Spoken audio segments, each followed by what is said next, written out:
And welcome, welcome, welcome. This is Peter Winnick. I'm the founder and CEO at Thought Leadership Leverage, and you're joining us on the podcast today, which is Leveraging Thought Leadership. Today, my guest is Dan Curran. He's a serial entrepreneur based in St. Louis.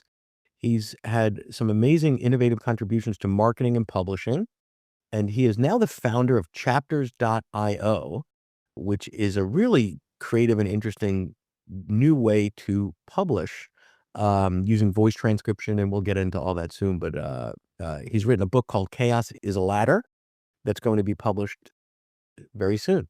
So welcome aboard today, Dan. How are you? Amazing. Thank you for having me, and nice seeing you.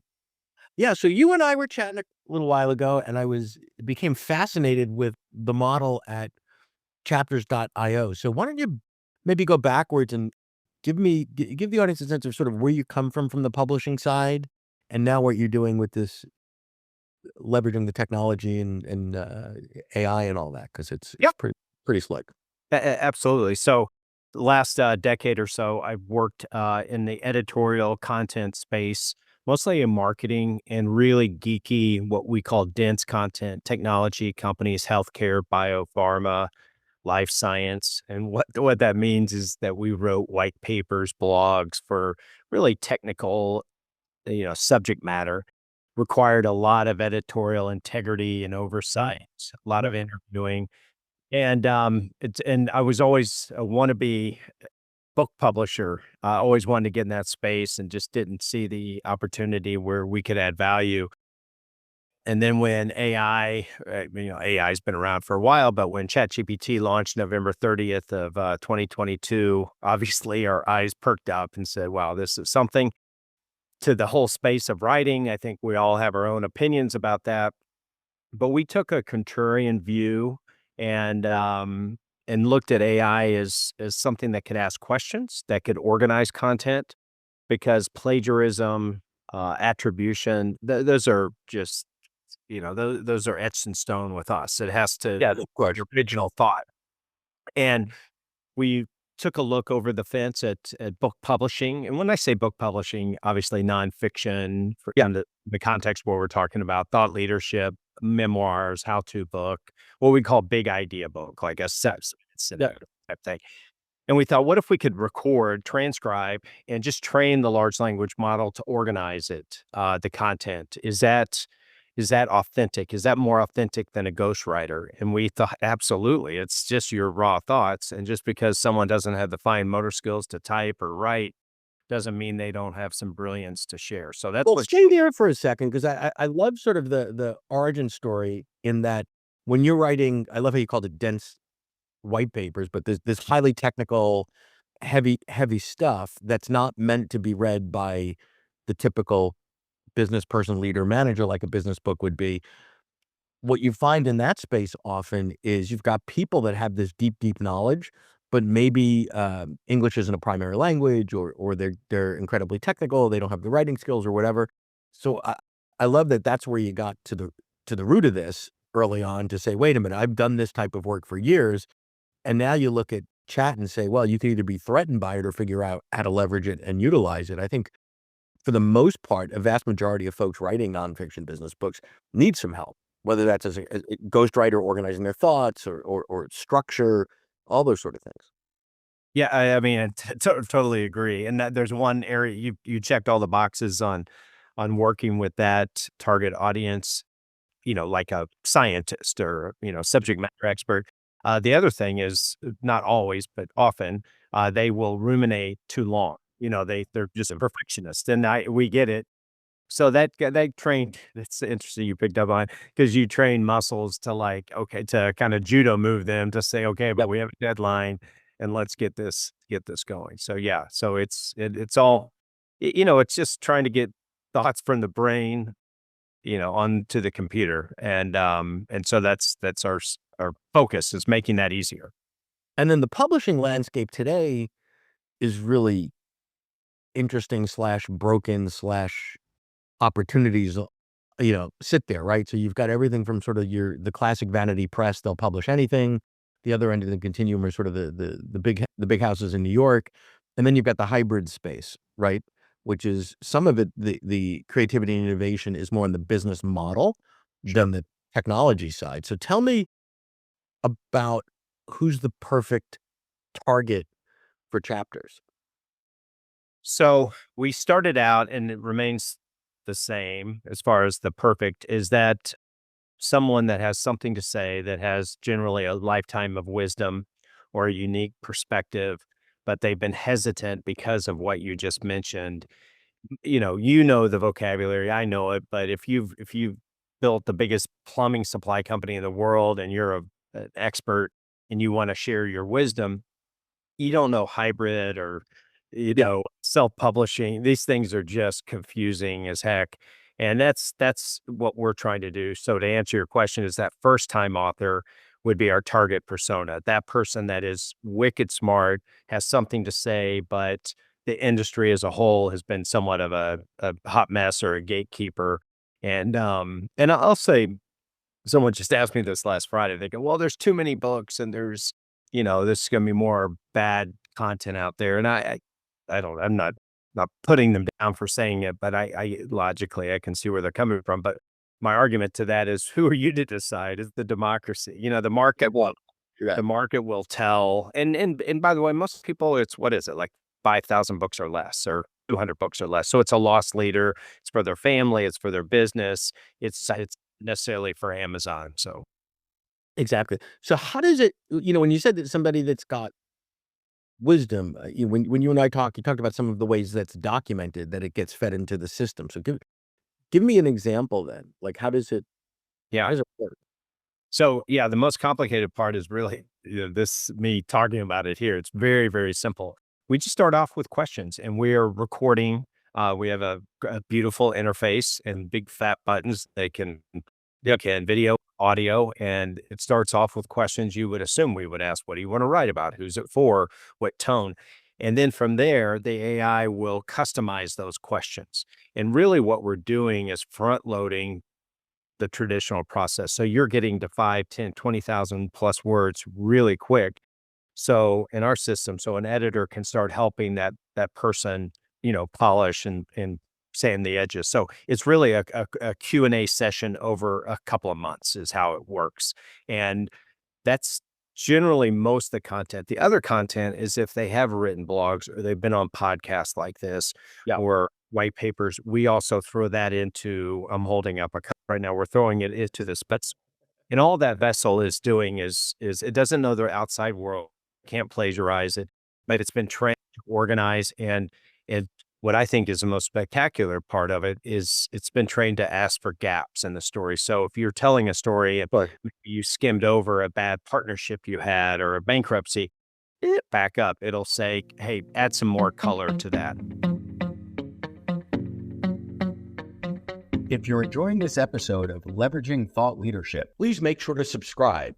If you'd like to help spread the word about our podcast, please leave a 5-star review at ratethispodcast.com/LTL and share it with your friends.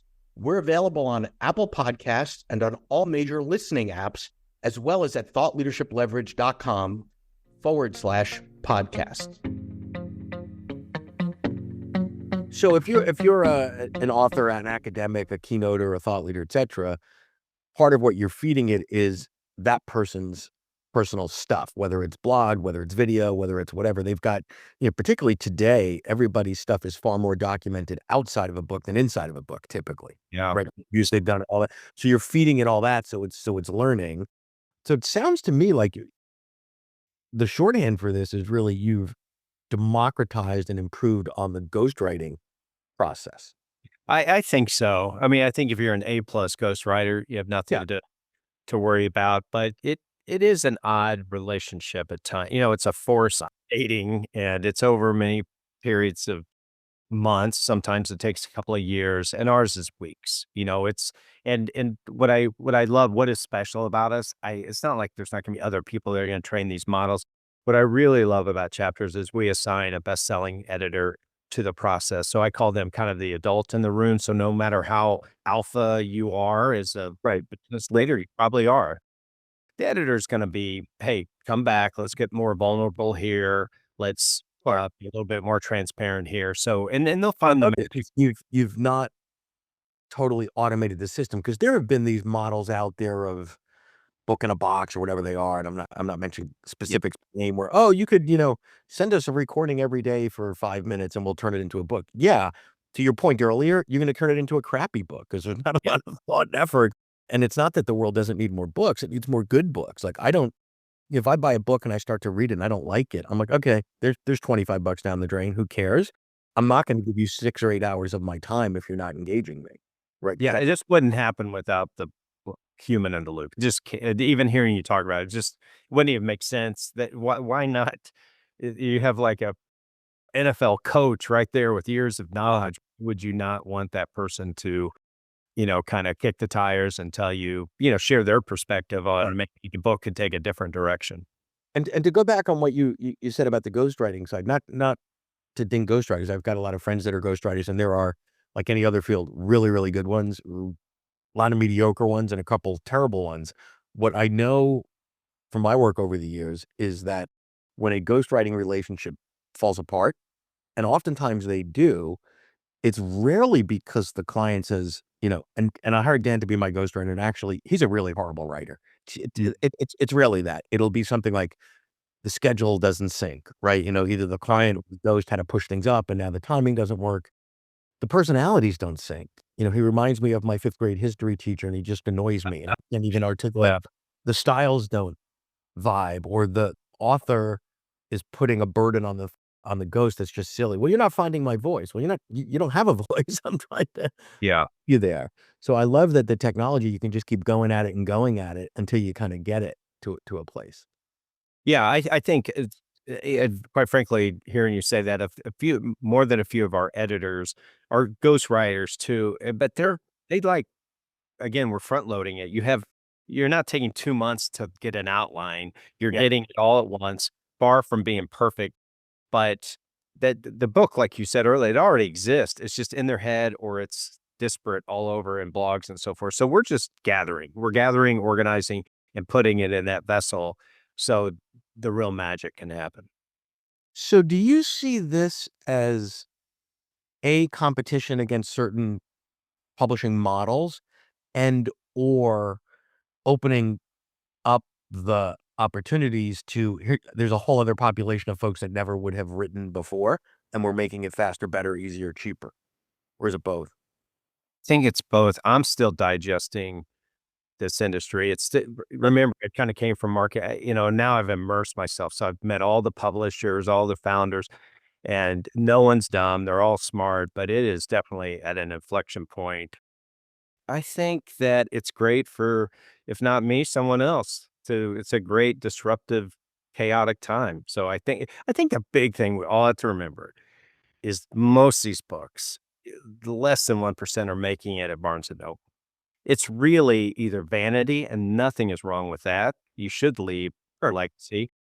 It's for your business, it's for sales, and then maybe it'll have organic and viral growth, and Part of the tension today, it elevated, is that the alignment between the author and the publisher, financially, time-wise, energy, effort, etcetera, except for very, very few, there's a rare moment in time where everybody's aligned, right? Because you could be a whatever, an attorney in Cleveland that wants to write a book that's never gonna be a national bestseller because your objective is to be the best attorney in Cleveland, right? So the publisher can only put so much effort into that, right? Because they're looking at that going, okay, if that sells 1,000 copies, the attorney on the other hand goes, I don't care how many I sell.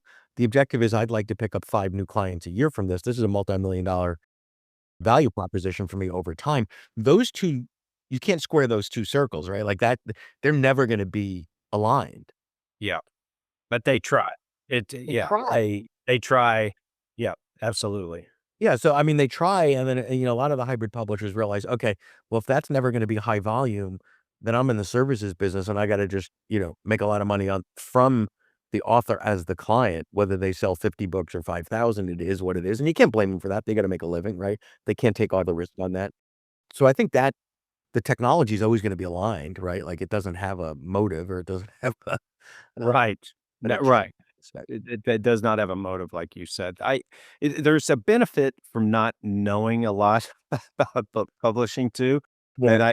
we can just go forward and try to just democratize it and make it easier for people to share their knowledge. So the more I talk to the traditional Yeah. publishers, and I try to back away sometimes because I'll let them fight their fight and get their, percentage of book sales and overinflate the author's optimism of what could happen. That's, I'll leave Well, that. stay there a second, because I think for most folks, when they're writing a book, when they get into what I would call sort of the publishing industrial complex, there's a lot of folks there, and I don't think they're being intentionally deceitful. Couple here and there, between the publishers and ghostwriting and then PR and all the supporting services and stuff, where people walk out and go, "Wow, I'm going to be the next Hemingway," or "This is really going to rock and roll," or whatever. And then you talk to some of those folks 6 months, 9 months later, and they're kind of bummed out. Not sometimes financially, they took a big hit, like, "Well, that was 100 grand I could have spent elsewhere," but more about the deflation of the hopes. I had a message I wanted to get out, and it sold 200. So I love the early on calibration of what is realistic. Yeah, and I don't know hundreds of successful. I mean, before this business, hundreds of successful nonfiction business writers, but I know dozens and dozens, and the ones that have done well, I mean, they work hard, and it wasn't the publisher, it was them. Right. Right. That really, really, if they were speakers, they started off speaking free, and then they went to 5,000, and now they're 50,000, and I'm telling you, the control is with the author, and it's elbow grease. But there are good publishers out there. I refer them all the time. You need to talk to 3 or 4, and then you'll find one it's like a glove. But even the big houses today, when they're vetting an author, it used to be, 80, 90% on their content, the power of the ideas, et cetera, and 10% on their distribution, their ability to sell a book. I would argue that's almost flipped today, where you've Yeah, got a lot of mediocre stuff getting published because someone's got a zillion followers on LinkedIn, Twitter, Insta, whatever, and the publisher's doing the math going, "Oh, there's a conversion rate for every, gazillion people I have on Insta, how many books get sold?" So that person comes with a built-in sales system, and I'm saying, if you're that person, why do you need a quote partner that's taking 80, 85 cents on the dollar? That doesn't seem equitable to me. well, I imagine, I don't know the music industry, but I imagine it's identical.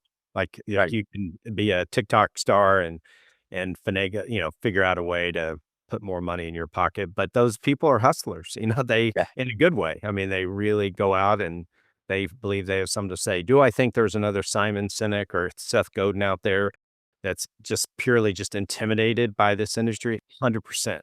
But those people will, that stuff will cream will rise to the top. Yeah. Well, this has been great. I appreciate Yeah. sharing what you're doing, and I think it's really, really interesting, and I think it's something everybody should be taking a look at and watching out for. Is how we integrate the technology tools in today to change the publishing world that needs a little bit of changing. So thanks for your Yeah. time. And I'd love to talk about this at 60,000 feet beyond just chapters, just the evolution of the space. So, yeah, thank you so much. To learn more about Thought Leadership Leverage, please visit our website at thoughtleadershipleverage.com. To reach me directly, feel free to email me at peter@thoughtleadershipleverage.com. And please subscribe to Leveraging Thought Leadership on iTunes or your favorite podcast app to get your weekly episode automatically.